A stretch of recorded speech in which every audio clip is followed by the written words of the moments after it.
When a homeless kid shouted, "Don't eat that," no one expected what would happen next. The park cafe was a magnet for the city's elite, tucked between rows of manicured trees and the hum of a nearby fountain. It was midday, and the cafe buzzed with life. Waiters in crisp uniforms weaved gracefully between tables, balancing trays of artisan dishes and freshly brewed coffee. The air smelled of warm bread and the faint sweetness of blooming flowers. But for one man, none of this seemed remarkable. At a prime table in the center sat Bernard Green, a name synonymous with power and wealth. He had built his empire from scratch, starting with real estate in his 20s and expanding into ventures that few could dream of. At 72, he carried himself with the confidence of someone who owned not just his world, but perhaps the worlds of everyone around him. His sharp suit and gold-rimmed glasses reflected a life of opulence. Yet, as he glanced at the menu, his movements were slow, almost hesitant. Opposite him sat Marissa, his much younger wife, a woman who seemed plucked straight out of a magazine cover. Her jet-black hair framed a face that was impossibly polished, her bright red lipstick carefully applied. Every inch of her screamed elegance, but her smile didn't quite reach her eyes.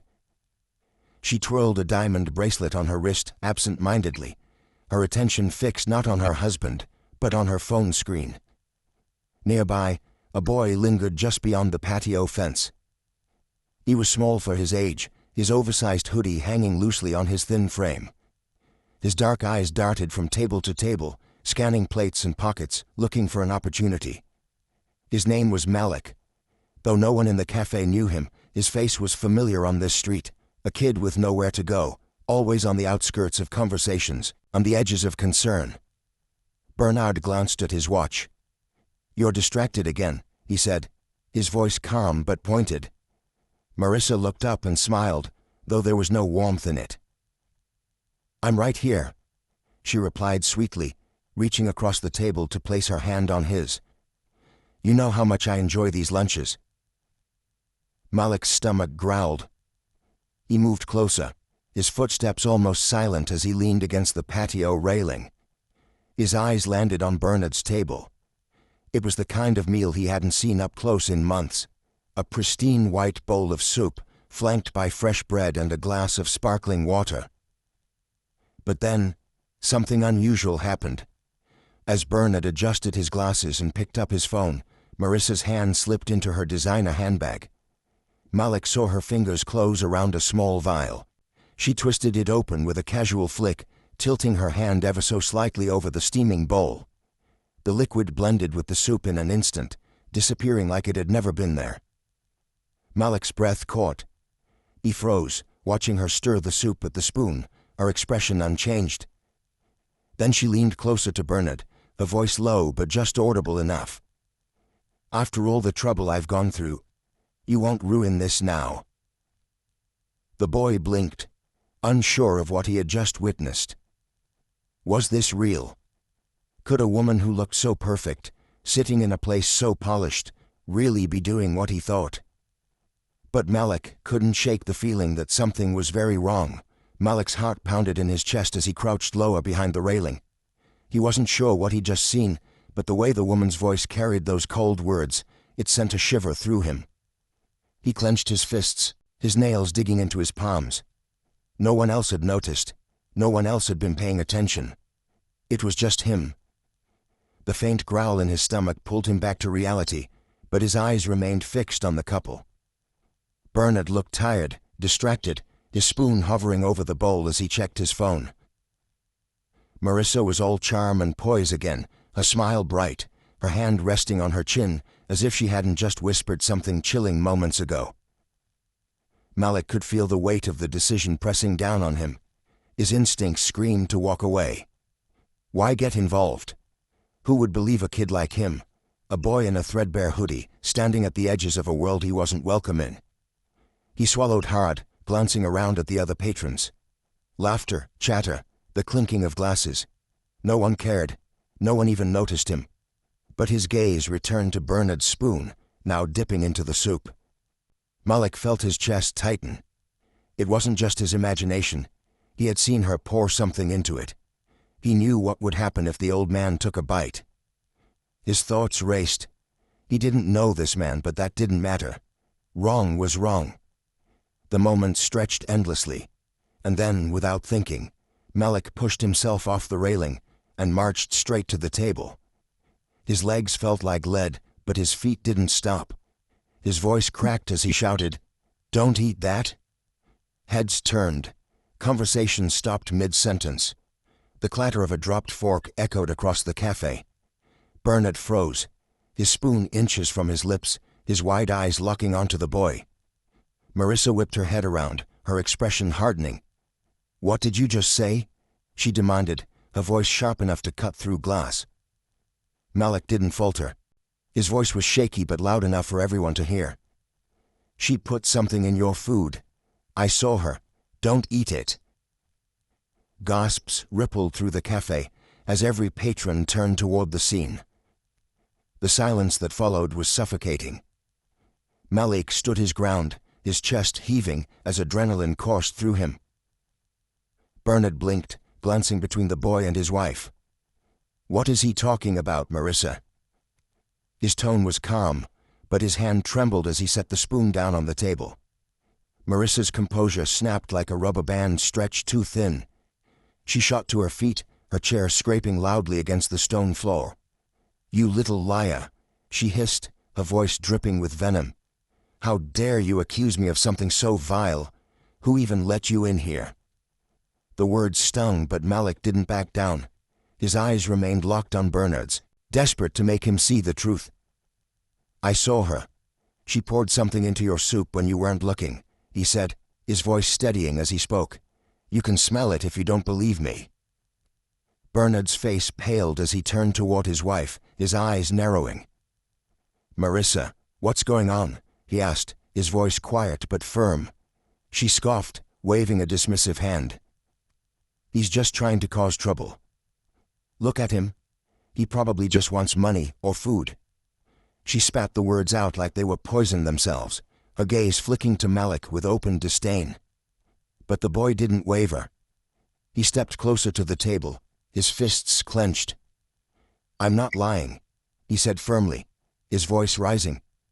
"She doesn't want you to know, but I saw everything." Bernard's hand lingered over the bowl, torn between disbelief and the gnawing doubt creeping into his mind. But something in the boy's tone made him hesitate. The air around the table seemed to thicken, the once lively cafe now eerily silent. All eyes were locked on the unfolding drama, their meals forgotten. Bernard leaned back slightly in his chair, studying the boy with a scrutinizing gaze. His face bore the marks of a man used to people playing games with him, trying to take advantage of his wealth. But this was different. The boy didn't flinch, didn't look away. "Malik, is it?" Bernard asked, his voice steady, though a trace of suspicion lingered. The boy nodded. "Yes, I'm telling the truth. Please, don't eat it," he said, his voice soft but insistent. Marissa let out a harsh laugh, crossing her arms as she stared Malik down. "This is absurd," she snapped, her tone icy. "He's just some street kid looking for attention." "Are you really going to entertain this nonsense, Bernard?" But Bernard didn't answer her. Instead, he picked up the spoon again, this time holding it closer to his face. His hand trembled slightly, not from fear, but from the quiet storm brewing within him. "Marissa," he said slowly, his eyes meeting hers. "You heard him. What exactly is going on here?" Marissa's mask of poise cracked further, her lips pressing into a thin line. "I can't believe you're even asking me that. It's insulting." She turned to the growing crowd, her voice rising. "He's lying. Look at him. He probably doesn't even know who you are. Why would you trust him over me?" The weight of her words hung in the air, but they didn't have the effect she'd hoped for. The crowd was murmuring now, their eyes darting between the three of them. Whispers floated through the air. "Did she really do it? Look at her. She seems nervous. That boy doesn't look like he's making this up." The murmurs only fueled Marissa's fury. She slammed her hands on the table, her polished demeanor gone. "Enough of this. Bernard, eat your damn soup and let's go," she hissed, her voice trembling with rage. But Malik wasn't backing down. He took another step forward, his fists clenched tightly. "If you won't believe me, then call someone to test it," he said, his voice rising with urgency. "You're rich. You've got lawyers, doctors, people who can figure it out. But don't eat it. If you do, you'll regret it." Bernard's jaw tightened as he turned back to the bowl. The spoon was still in his hand, but he didn't lift it to his lips. His eyes, tired and calculating, shifted to his wife. "Marissa," he said, his voice low, "you've been acting strange for weeks. Now this?" Her face flushed and she stumbled over her words. I don't know what you're talking about. You can't seriously think I'd poison me?" Bernard finished for her, his tone razor sharp. The crowd gasped audibly, their whispers growing louder. Malik stood firm, his gaze unwavering. He could feel his heart pounding, but he wouldn't let it show. He'd done what he could.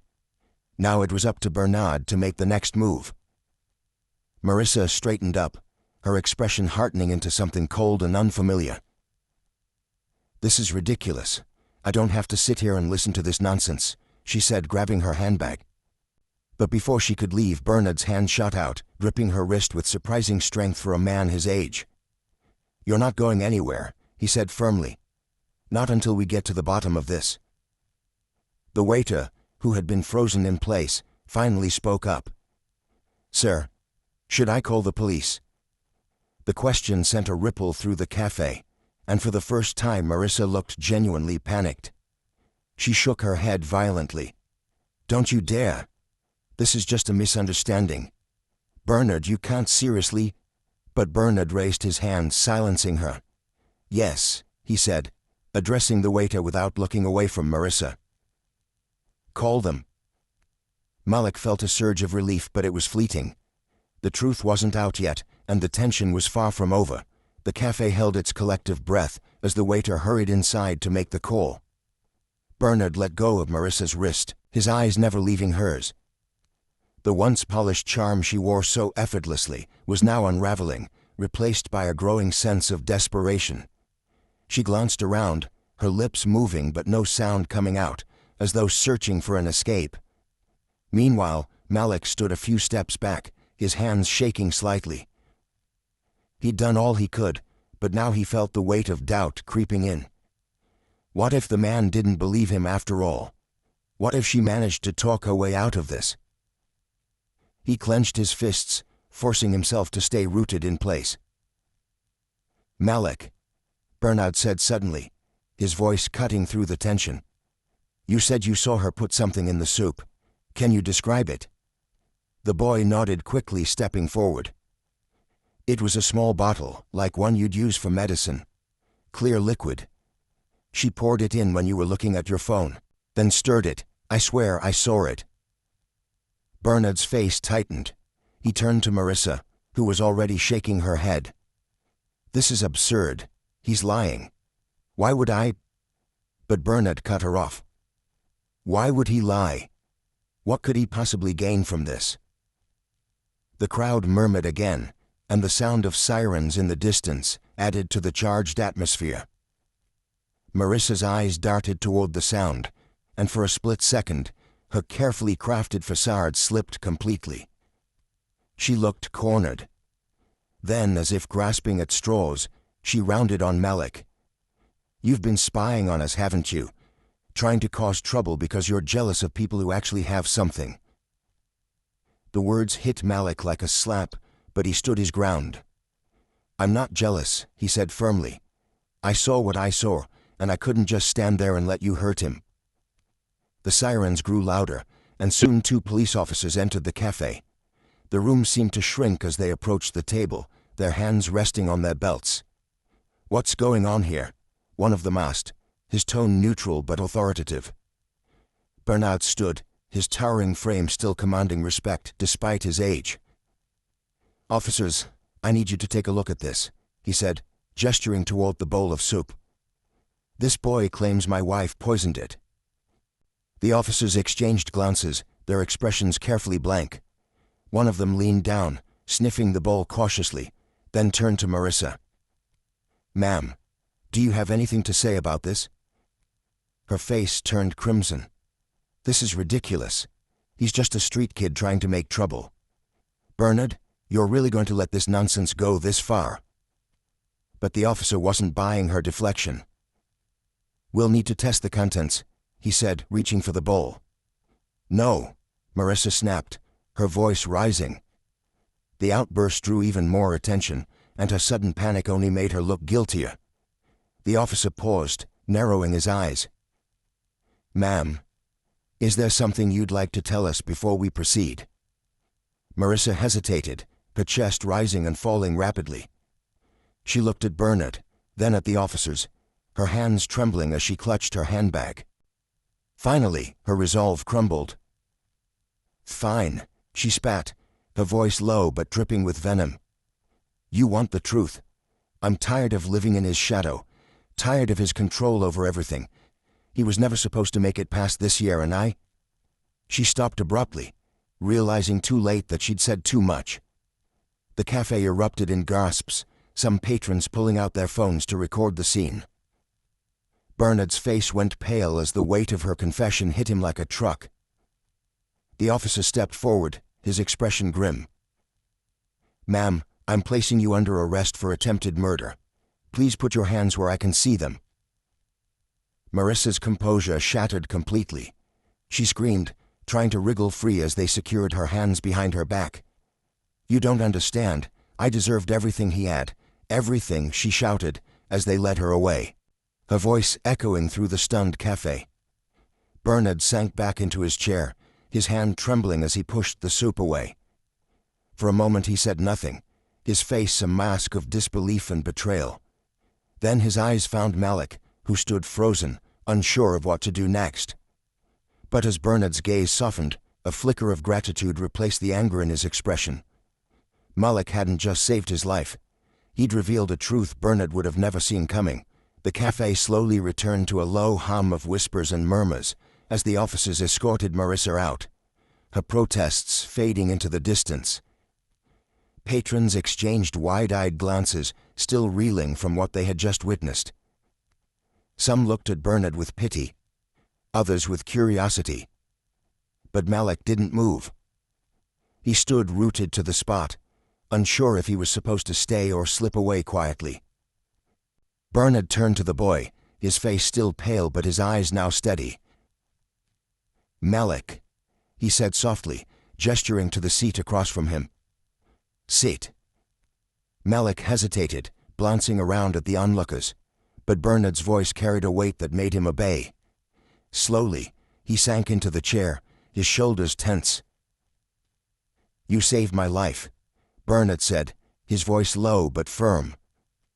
"I don't know how I can ever repay you." Malik fidgeted, his hands gripping the edge of the table. I couldn't let it happen," he said quietly. "I couldn't just watch and say nothing." Bernard nodded, his gaze distant for a moment as if replaying the entire ordeal in his mind. "Most people would have," he said after a pause. "They would have turned the other way, pretended they didn't see. But you didn't. That took courage, boy." Malik shrugged, his voice barely above a whisper. "I guess. I don't like seeing people get hurt. That's all." Bernard leaned back, studying the boy. For the first time he seemed to really see him, not just as a scrappy kid on the streets, but as someone with a story, a soul. "How long have you been out here?" The question caught Malik off guard. He looked away, his voice tinged with embarrassment. "A while." Bernard frowned but didn't press. Instead he reached into his pocket and pulled out a sleek black phone. "Wait here," he said, standing and stepping aside to make a call. Malik watched him, unsure of what to do. His heart pounded with anxiety. Was he in trouble now? Was Bernard going to call someone to have him removed? But when Bernard returned, His expression was calm, almost kind. "Help is on the way," he said simply. "Help?" Malik asked, his brow furrowing. Bernard nodded. "I called someone I trust. They'll make sure you have a place to sleep tonight, somewhere safe. And if you'll let me, I'd like to do more than that." The boy's eyes widened. "You don't have to do that," he said quickly, his voice defensive. "I didn't do this for money or anything." Bernard smiled faintly. "I know. That's why I want to help. You did something most people wouldn't have.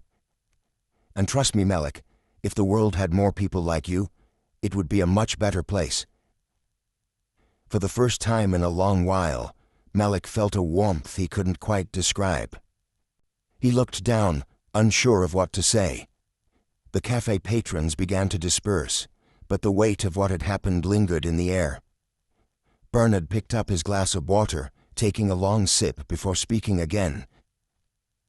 "Sometimes, life gives us the chance to change someone else's story," he said, his voice thoughtful. "You changed mine today, Malik. And maybe, just maybe, I can help change yours." The boy glanced up at him, his dark eyes glistening with something he hadn't allowed himself to feel in years. Hope. As the two sat in silence, the sun continued its arc across the sky, casting long shadows across the cafe. The lesson wasn't lost on anyone who had witnessed the event. Courage doesn't always wear a suit, and kindness doesn't always come from the wealthy. Sometimes it's the people we overlook who have the greatest strength of all. In the end, Malik's bravery didn't just save a life. It reminded everyone in that cafe of the power of standing up for what's right, no matter the odds. If this story moved you, don't forget to hit that subscribe button and join us for more tales of courage, truth, and redemption. Share this video with someone who might need a reminder that even small actions can create life-changing impacts.